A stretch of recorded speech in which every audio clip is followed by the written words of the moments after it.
watch you while you sleep, holding you, lost inside every breath you breathe. I don't wanna live a day without you, I just wanna be the one that makes you happy. Hello. Okay, this is an intro to a video that I just made. Actually, I made a video that I had to cut the first part. Well, actually, I was making this video, and that was when my cat Mischief decided she was outside and it's freezing cold. And as if on cue, whenever I'm making a video, that's when she decides she wants to come in or go out. So she was pawing at the glass, and I was making this video, and I had to stop the video and go let her in. So, but then I went and accidentally deleted the first part of the video where I did that. So now this is me recreating the intro to the next part that you're... Anyway, this has to do with me, with the whole making the Ray Comfort video yesterday. And what was supposed to be under a 30-minute video turned out to be over 40 minutes. So I had to cut it into 2 parts, and it could have been actually 3 parts had I actually gone through and commented on the whole Atheist Experience episode 702, because there was a lot more there. There was plenty more there to comment on, but that was as much as I didn't want to make 5 videos talking about Ray Comfort. So I just went with what I did, and that's it. But this has more to do with his name. And see, I'm not sure how much I talk about this in the next half of this, so I have to at least... Okay.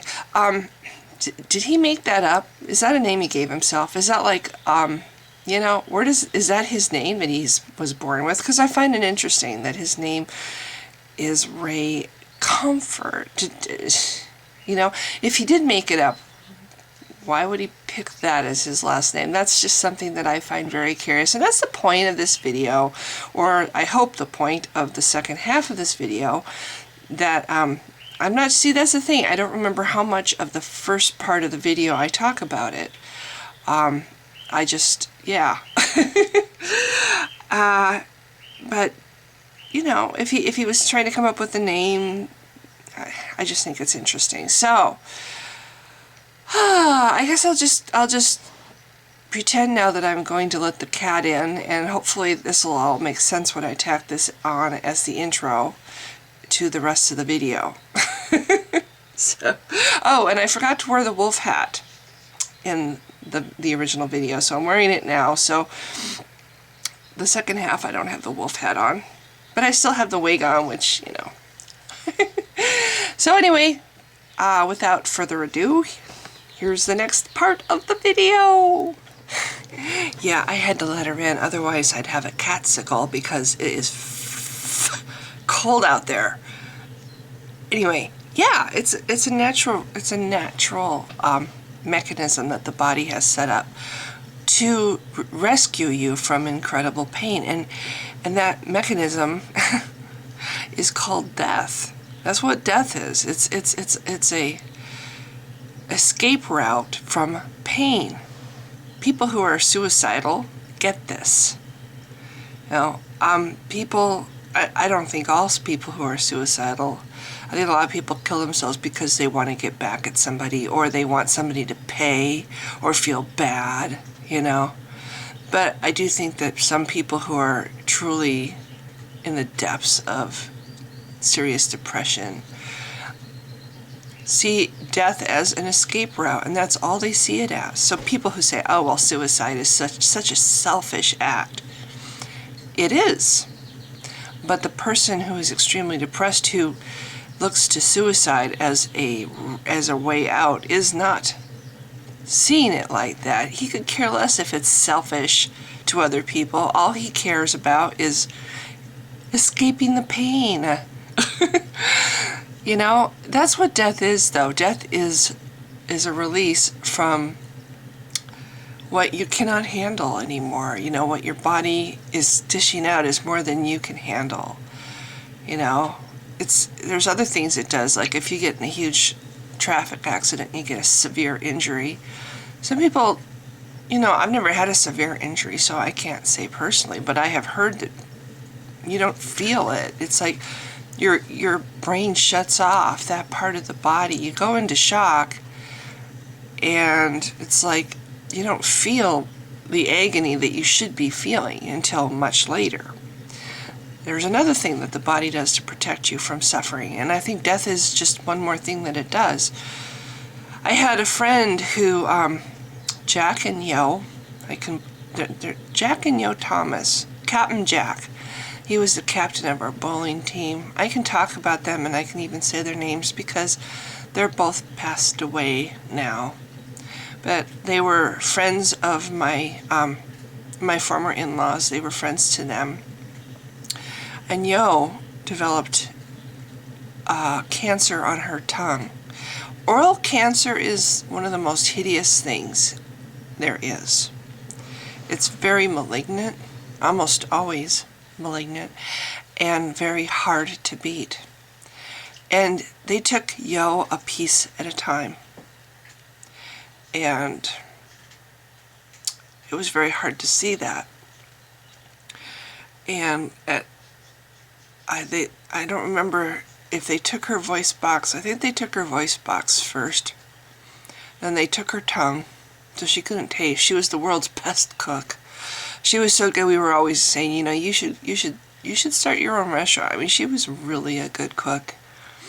And so she lost her tongue and her ability to taste and, of course, talk. She talked by making funny little clicks in her mouth. That's how she communicated to Jack. And, there was chemo. There was all these things that they tried to do. And the way the story goes, because I wasn't there, I only heard from Jack at the end. She was really sick one night. This was, months and months and months into this treatment to try to save her life. So Jack took her to the hospital, and she signaled to him that she wanted a piece of paper and a pen. So he got her that, and she wrote on the paper, "Let me go." And I don't know how Jack reacted because I wasn't there, but what he said was he got very emotional. It was very hard for him to read that note. And then he looked her in the eyes and said that she could go. It wasn't more than a couple breaths later that she died. She was hanging on to life for Jack. She did not die when she wanted to die because she knew how much Jack loved her and knew how much Jack wanted her to fight. And she did fight, but she, in fighting, had to endure so much pain. She got so tired that at the end she was just begging her husband to let her go. Death was her escape. She saw death as what it is, an escape from the trial that she could not bear any longer. It was her comfort. Instead, we look at death like it's a horrible, fearful thing, and it's because of religion. Religion puts this huge stigma on death. Oh, well, when you go before God on Judgment Day, this is all stuff that's supposedly happens after you die. So you're afraid to die because, you're afraid of what's going to happen after you die. So along comes people like Ray Comfort, and they change their name, and they use a name like Comfort because that's what Christianity is all about. It's comforting you.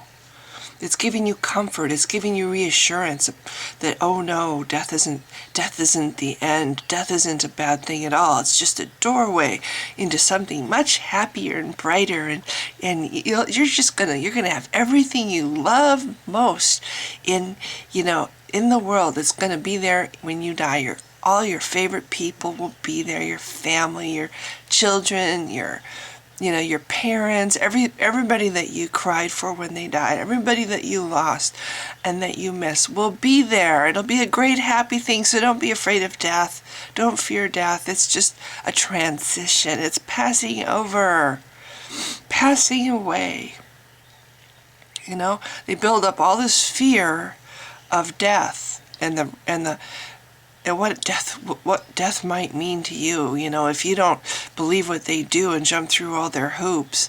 And then they give you the hoops that you need to jump through, the little Band-Aid, they point out this they convince you that you have a wound, and here's the fix. Here's the fix right here, this Band-Aid. You put this on and you in death you will not find yourself in a horrible bad place after you die. I think it's really sad what Christianity has done to death. I don't think there would be such a fear of death if it wasn't for religions like this one.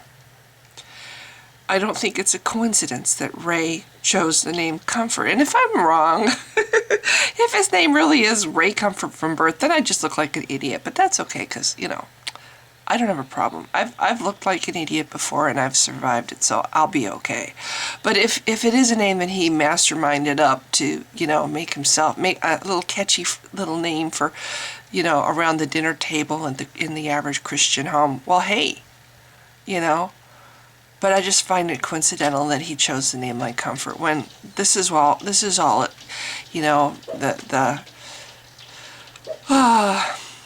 though I walk through the valley of the shadow of death, I will fear no evil, for thou art with me. That the whole bit, the whole comforting thing about death. Oh, well, death isn't so bad because Jesus will be walking beside me. And there'll be this happy place, and it's just reassurance. And so then people can put aside their fear of death and go on with their lives, reassured that they're not going to die, that it's not going to be the end or something horrible. And, they can just go on with their lives and not worry so much about dying. And honestly, they shouldn't have to worry about it in the first place. But why do we worry about it? I think it's because religion. I think that's what started the whole thing about worrying about death. I really do. So anyway, that's the video. I just thought it was, I think it's an interesting thing that that this person's name mirrors what I think is the function of religion, to comfort and reassure people on the subject of death, so that they can live without fear of death, even though the church is constantly telling them that they need to fear death if they don't continue to keep up the hard work of repenting. And that's another thing. He's talking in this video about how looking at a woman with lust is the same as committing adultery. That's ridiculous. I'm sorry. That is so ridiculous. Or looking at a man with lust is the same. I mean, let's be equal here. That's just ridiculous. No, looking at somebody and seeing the beauty of that person and wishing that you could do them, that's just called natural human behavior. You're being truthful. Anybody who has that thought in their head, oh, that there's a hot woman that I would sure love to have, in my bed. And then you say, oh, I'm a bad person, forgive me, God. You know what? You're being dishonest. That is dishonest. You're being dishonest. It's not a bad thing to acknowledge in your mind that somebody is beautiful, or acknowledge in your mind that you wouldn't mind having that person in your bed. How is that a sin? It's just a thought. Thoughts are just thoughts. But Christianity wants to be the thought cop, don't they? They want to have control over your thoughts and penalize you and punish you for even having the thoughts. Heaven forbid you should even have a thought that's bad. And why is it bad? Because the religion says it's bad. Maybe it's perfectly normal and healthy and natural to acknowledge something or someone that's beautiful. And your body reacts to it. If it's a beautiful sunset, you're probably not going to get horny, but if it's a beautiful woman or a handsome man, you might get horny. That's your body's reaction. You have very little control over what your body does. But again, Christianity wants you to suffer for everything that's natural and call everything that's natural unnatural and make it out to be a sin. That's what I hate about this religion. You can't even be a natural person, a natural living being. You know, everything about your life is under the jurisdiction of this filthy religion. So anyway, I can see that this is going into another big, huge topic, and I don't want this to be a super long video. So I will say goodbye if you've been watching. Thank you so much.